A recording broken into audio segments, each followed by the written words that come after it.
Greetings and bienvenue, Midnight Crew. Thank you for returning to this broadcast. And welcome to new viewers joining us for the first time. If you like a video, then feel free to subscribe. Some viewers may find the following video disturbing. Viewer discretion is advised. I was an investigator with the Criminal Investigation Division from 2004 to 2009 and served in Iraq and Afghanistan. Most of my work was related to various schemes, bribery, money laundering, theft, etc. by enlisted personnel. In 2005, I was informed that I would be embedded with an Army infantry unit in a mountainous region in the Sulaymaniyah Governorate, northeast Iraq. Once I reached my assigned location, we were briefed on strange activity that had occurred in a particular area just a few miles from the Iranian border. We started the investigation by reading reports that came from a few local villagers who stated that people were being hunted in the mountains by an unknown creature. One man told me that the Iranians called it a ghoul. He had never seen it, but it was described as a tall man-like creature with long arms and legs who fed on human flesh. I reported the information I gathered to my superiors after returning to the unit headquarters. A few days later, I was ordered to return to the area of the strange activity and investigate further. An infantry squad with a squad leader was assigned to accompany me. The general consensus was that it was likely a soldier who left his post and went batshit and started causing problems. Armed conflict can induce the worst in people to surface. If this was the case and the individual was killing non-combatants, our job would be formidable. After a few days of surveillance and searching, we had no clue of what we were dealing with. If this was indeed a soldier or other civilian man, we would have seen him or gathered some evidence. I was starting to believe that this was a wild goose chase, but the villagers were animate that there was something hunting them. One evening, the squad leader and I were going over a report when we were alarmed by a god-awful scream that came from the direction of a mountain pass that we had just searched a few hours before. A few local people who had been outside quickly made their way home. It was obvious that they had heard this scream before. Within the hour, the squad and I were slowly entering the pass. It was night, but the moon was very bright, so we were able to see around a bit. We searched the entire area for several hours using night vision and high-intensity lights. We found nothing, not a footprint or remnant from any creature fitting the description. I have always wondered what we heard that night. I have asked a few learned people for their opinion, but with little satisfaction. There were many strange instances in Iraq that just never made the light of day. I heard of some, but I'm positive most were just filed away. I am a member of the United States Army, and I have a personal experience to share that comes from my deployment to Afghanistan. Due to the nature of my service, I cannot and will not share anything that will breach any level of operations security or information security in any way, shape, form, or reveal any details that will or can be construed as such to compromise any operations myself and other members of the U.S. military conduct on a daily basis. That being stated, here is my story. I am a U.S. Army infantry squad leader, a non-commissioned officer with 10 years in service, and I have 12 soldiers under my command in my squad, 10 soldiers and 2 non-commissioned officer team leaders. My soldiers are ranked E3 to E4 with 18 months experience at the very least, with my team leaders having 4 and 5 years experience respectively. All of us have at least one combat deployment together, with the senior of my soldiers having 2. All of us have enough experience in our service that we are absolutely confident in our abilities and skills as infantry soldiers and know what to do and how to do it given any and all combat situations we encounter. So when we are given a mission as a squad, separate from our platoon, we did not really give any thought to the nature of the orders or the fact we would be a significant distance from our platoon or any ground assistance whatsoever, separate from any close air support or artillery we could call on and other assets available. I received the mission, issued the warning order, made a plan, initiated movement, gathered recon, and completed the plan. I issued the operation order and we Oscar mic'd. All the making an appearance of a usual and routine mission, something we did daily and completed daily. And then we reached the objective, and it all went to what I can only describe as hellish given form. We had vehicles that were specifically designed for being explosive resistant and armored enough to give us an edge in surviving a multitude of situations we would come across. It was dark, and we had night vision goggles on, approaching a small village, 7 buildings, under cover of darkness, being as quiet as possible, ready for anything. We entered and cleared house after house, and found bodies, a lot of bodies, so many it was hard to enter any dwelling without stepping on any of them. And I have never, in 10 years seen anything as disturbing, or as shocking as the condition the bodies were in. And the sheer number was numbing to behold. Some looked as if they were ripped or torn in half. That is no mistake of typing or description, I literally mean torn or ripped by sheer brute strength. Some looked crushed as if a ton or more of weight was slammed into them, and I mean pulped. I have run other human beings over with my 6-ton vehicle and I know crushed when I see it. And others looked as I would expect if I were to eat a piece of raw meat with my teeth, if I had teeth like a shark or some sort of carnivore.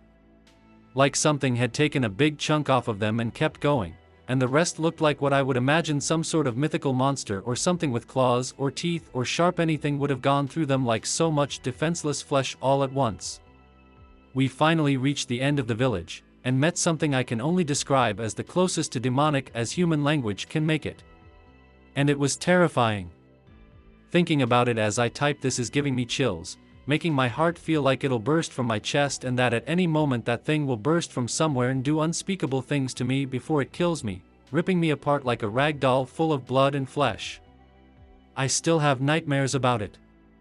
First vehicle opened up on it with a .50 caliber APT and he was going cyclic.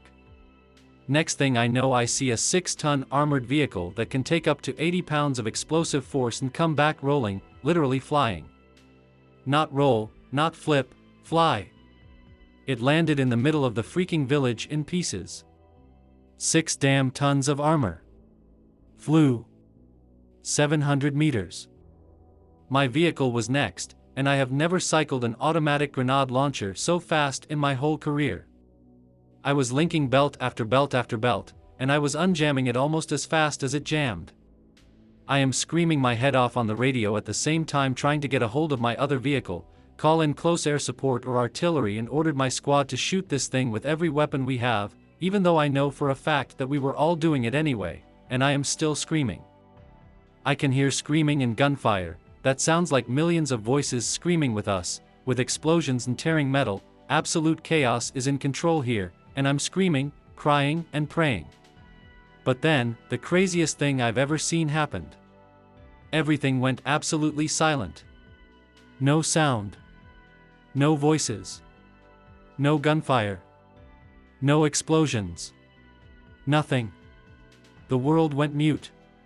And after that, everything slowly came back. My alpha team leader, who climbed up to me, had to slap me hard to snap me out of whatever hellish zone I was in.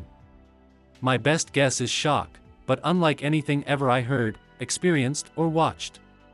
It took hours for me to get it together and start attempting to control the situation, get communications with the lieutenant, and come to grips. First priority was the first vehicle.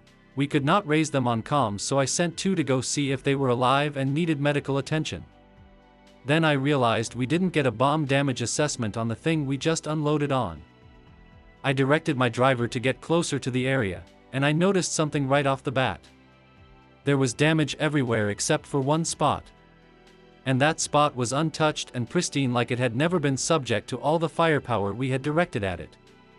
Not a single impact. There was no sign of that thing anywhere. Not even a footprint.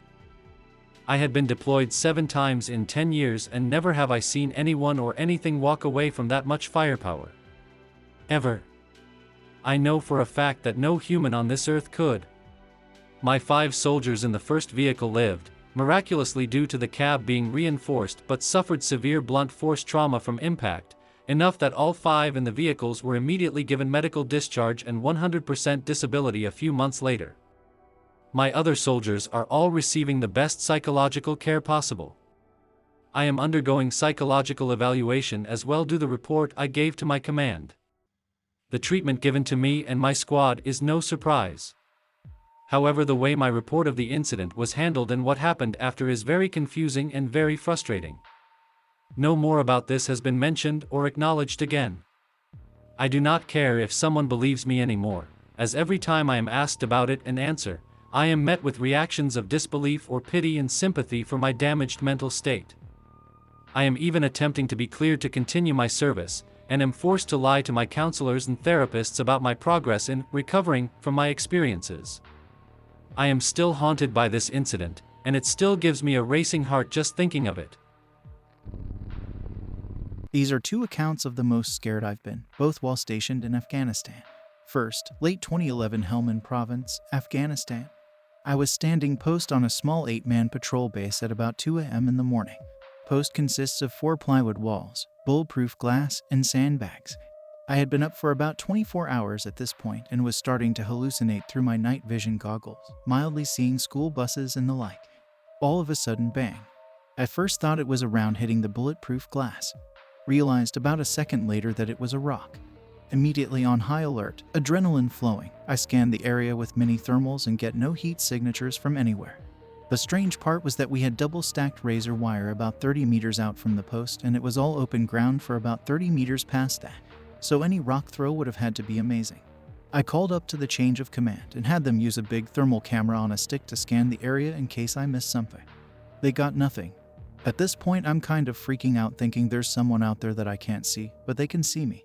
10 or 15 minutes go by and I'm starting to relax a little bit thinking maybe a bird flew into the glass or something like that. All of a sudden, bang. Again, this time it sounded 2 times louder. I get a feeling of pure terror and feel adrenaline flush through my body. I've got my rifle at the ready, PEC laser on, looking harder than I've ever looked before at every piece of microterrain that a human could be hiding behind and cannot see anything. I'm freaked. Still don't know to this day what it was, but it scared the shit out of me.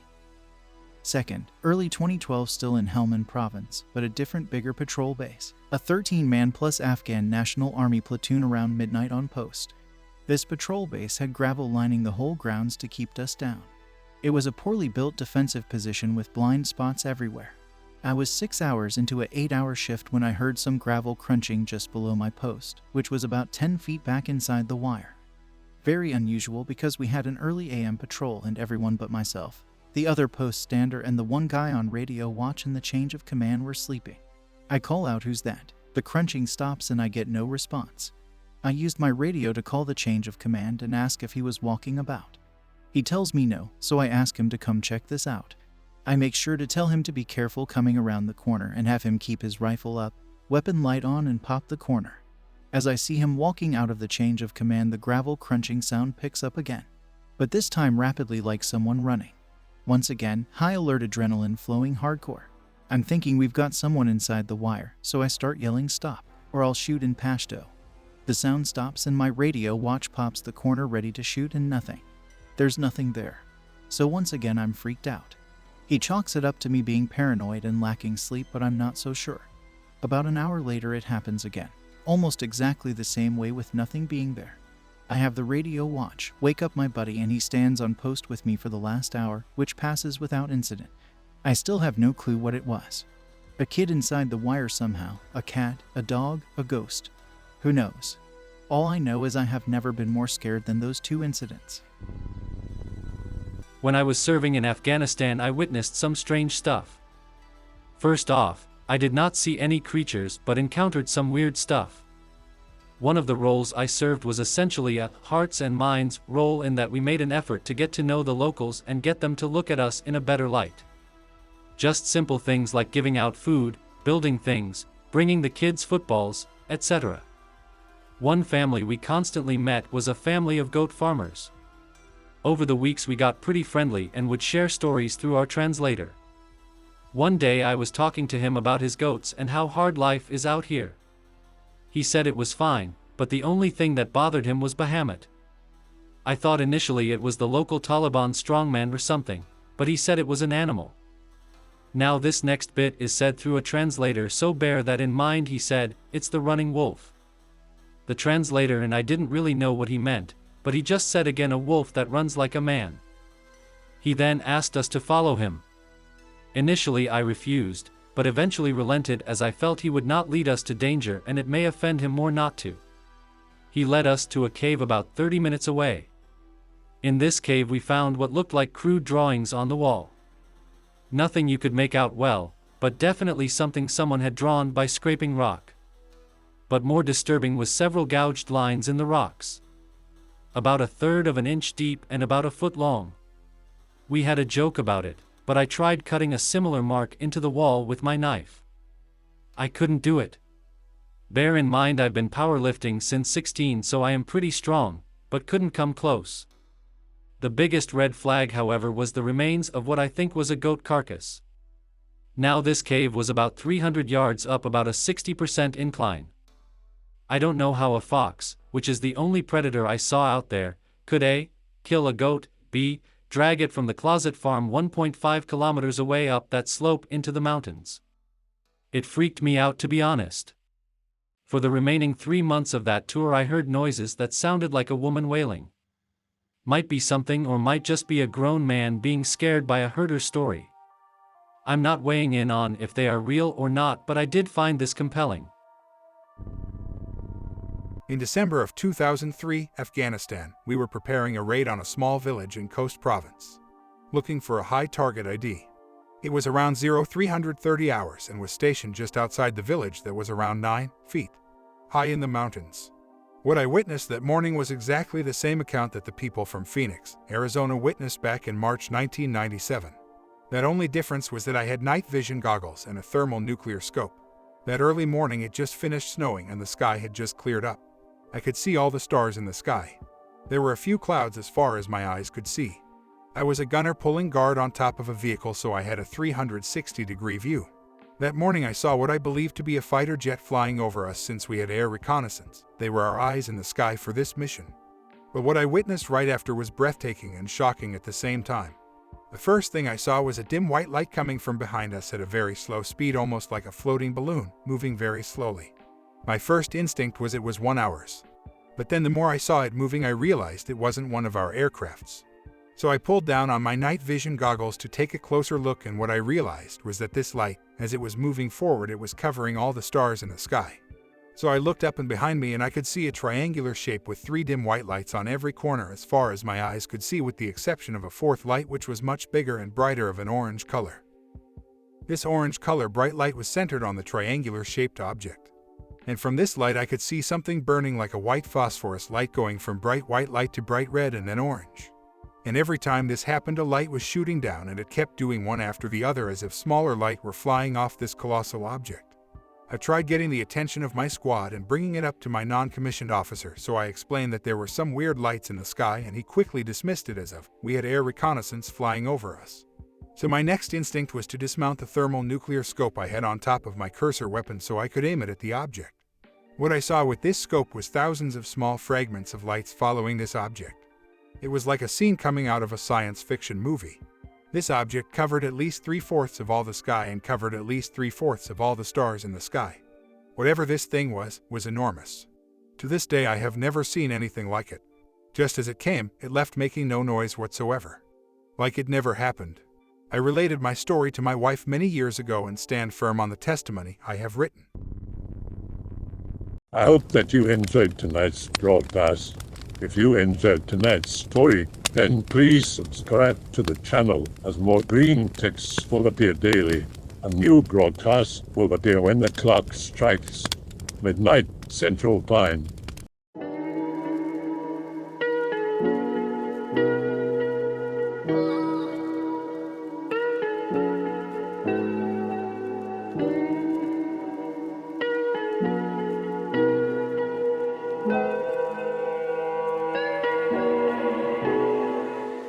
Remember to check out the Odyssey page in the description for a second archive of the channel's videos.